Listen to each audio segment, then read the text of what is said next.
वो अपना जमीन को ना बेचे।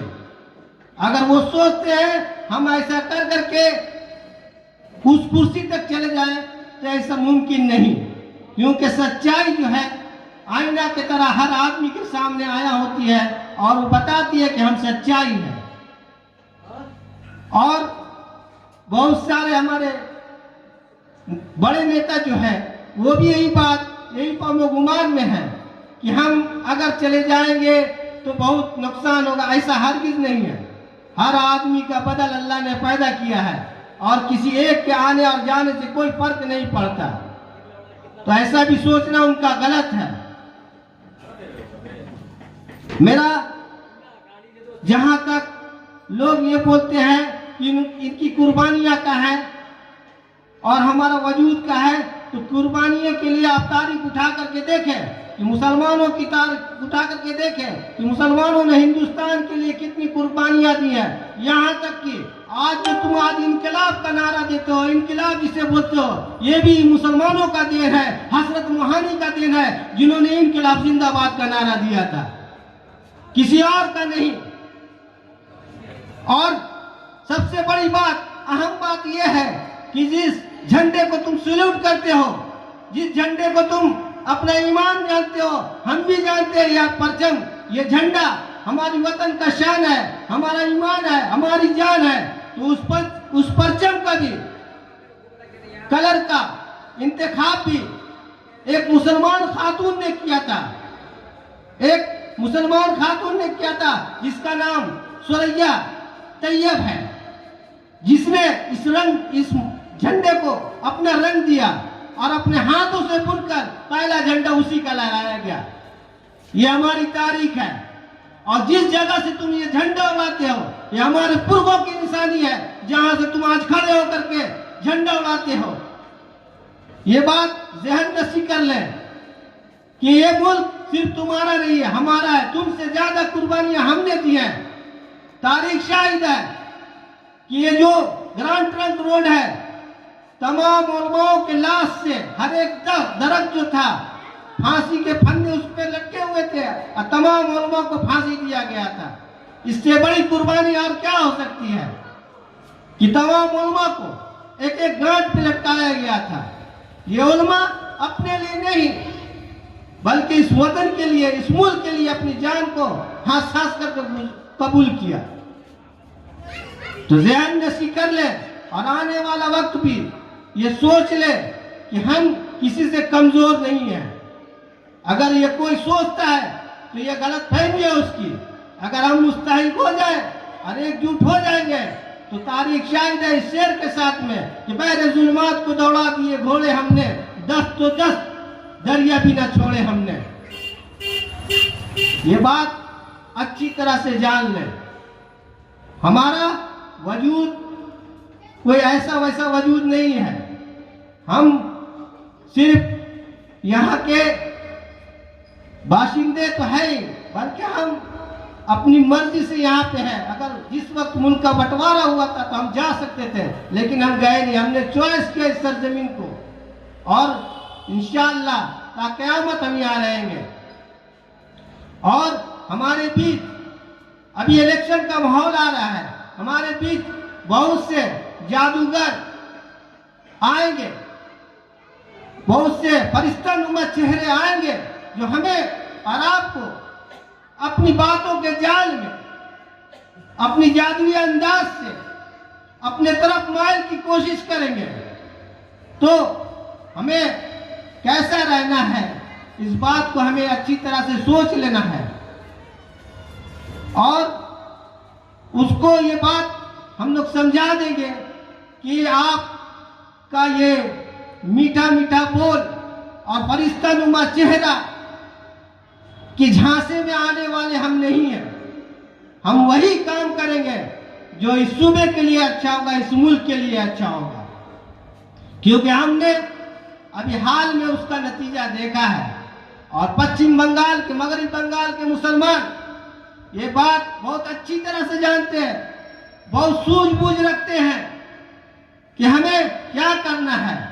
उन जादूगरों को भी, लफ्ज के जादूगरों को ये बात मैं खुलेआम पैगाम उन तक पहुंचाना चाहता हूं कि इंशाअल्लाह वो अपने मकसद में कभी कामयाब नहीं होंगे, क्योंकि हमारा इत्तेहाद और हमारा एकजुटती हमारे साथ है। तो मेरे दोस्तों और साथियों, जो भी यहाँ पर है, इंशाअल्लाह पक्के दिल के साथ मुतमईन अंदाज में होकर के अपना फैसला करेंगे और हम अपना वोट उन्हीं को देंगे जो हमारे काम आएगा। आज हमारी यहाँ पे कसीर तादाद में आबादी है, हम माइनॉरिटी में है, लेकिन हमारी बदकिस्मती है और अफसोस के साथ ये कहना भी पड़ रहा है मोहतरमा ममता बनर्जी साहिबा से कि सिर्फ हमको वार्ड काउंसिलर तक मुंसलिक ना रखा, वार्ड काउंसिलर तक नहीं रखा जाए। हालात को मद्देनजर रखते हुए और वक्त का तकाजा भी यही है कि हमारे जो रहनुमा है, जो हमारे जो साथी है, जो कैडर है, जो काम कर रहे हैं समाज में और मुल्क में और आपकी पार्टी के लिए, इनको आप फरोग दे, आगे बढ़ाएं। सिर्फ काउंसिलर तक ही नहीं बल्कि एमएलए और एमपी का भी इंतखाब करें। और हम तमाम हजरात से भी यही गुजारिश करेंगे कि इसके लिए आप अपना भरपूर ताउन करें और मुतालबा करें हुकूमत से भी कि हम और किसी को बर्दाश्त नहीं कर सकते, हमारा हक है, हम यहाँ के ज्यादा परसेंट में रहने वाले हैं, हमें ऐसा रहनुमा चाहिए जो हमारे मन के मुताबिक हो, जो हमारा काम आ सके, हम उनको रात में बुला सके, दिन में बुला सके, जब भी जरूरत पड़े हम उनको अपने घर से बुला सके। हमें बाहर का किसी को जरूरत नहीं, बाहर के सियासतदान और पॉलिटिकल लीडर की जरूरत नहीं है। हमारे घर में हमारे भाई, हमारे चचा हैं मौजूद, आप उनका इंतखाब करें जिससे इलाके की फलाह और बहबूद का काम हो सके और ये कौम जो तरक्की कर सके।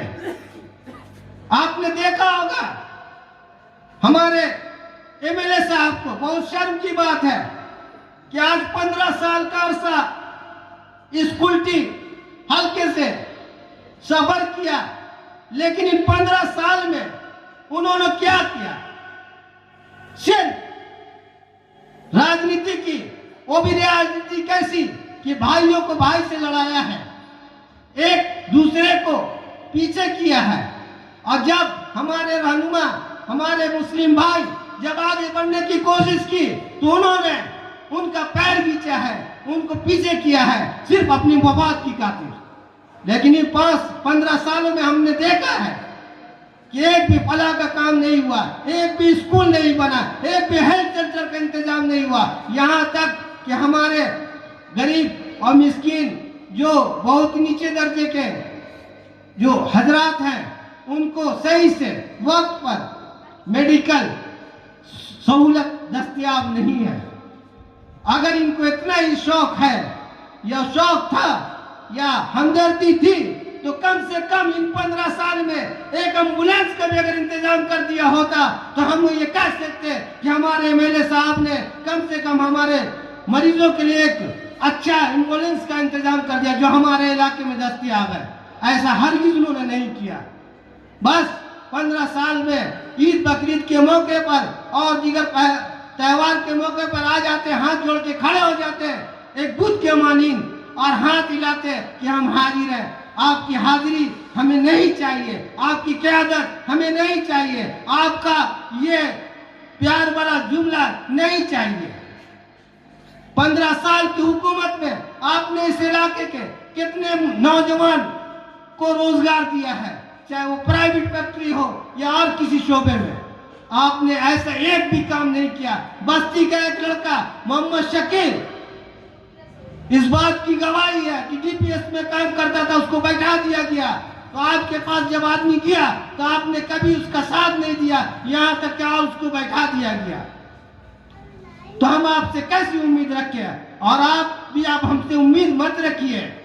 ये बजाता हम कह रहे हैं और हमारी कौम कह रही है कि आप ऐसा हमसे उम्मीद मत रखिए। हम वही करेंगे जो हमारा मिजाज होगा, हम वही करेंगे जो हमारी हुकूमत के हक में होगा, इस सूबे के हक में होगा। तो मेरे दोस्तों और साथियों, अच्छी तरह से ये जहन बना लें और मुसम्मम इरादा कर ले, पक्का इरादा कर ले कि हमें क्या करना है, इंशाअल्लाह फिर हमें कोई हिला नहीं सकता और हमारी जो मांगे होंगे इनको पूरा करना होगा। मैं इन्हीं सब बातों के साथ अपनी तकरीर को खत्म करता हूं और आपसे गुजारिश करता हूं कि आइंदा कभी भी मीटिंग हो तो आप कौमी मिल्ली का जज्बा पेश करें। इसकी कमी है, इसकी कमी है। अगर हम एकजुट होकर के उनको अपनी तादाद, अपनी ताकत और अपना हौसला नहीं दिखाएंगे तो उनको पता कैसे चलेगा। तो मेरी गुजारिश है तमाम नौजवानों से और अपने उम्र दराज चचा जो हमारे बाप दाखिल है, वो कम से कम अपनी हिम्मत का मुजाहरा पेश करें और नौजवानों से मेरी अपील है कि कम से कम ऐसी मजालिस में सरगर्म रहे और अपना कौमी जज्बा, मोहब्बत, ताकत सब चीज़ पेश करें। इसी के साथ मैं अपनी तकरीर को ख़त्म करता हूँ। अस्सलामु अलैकुम रहमतुल्लाहि व बरकातहू। वाखिर दावाना अल्हम्दुलिल्लाहि रब्बिल आलमीन।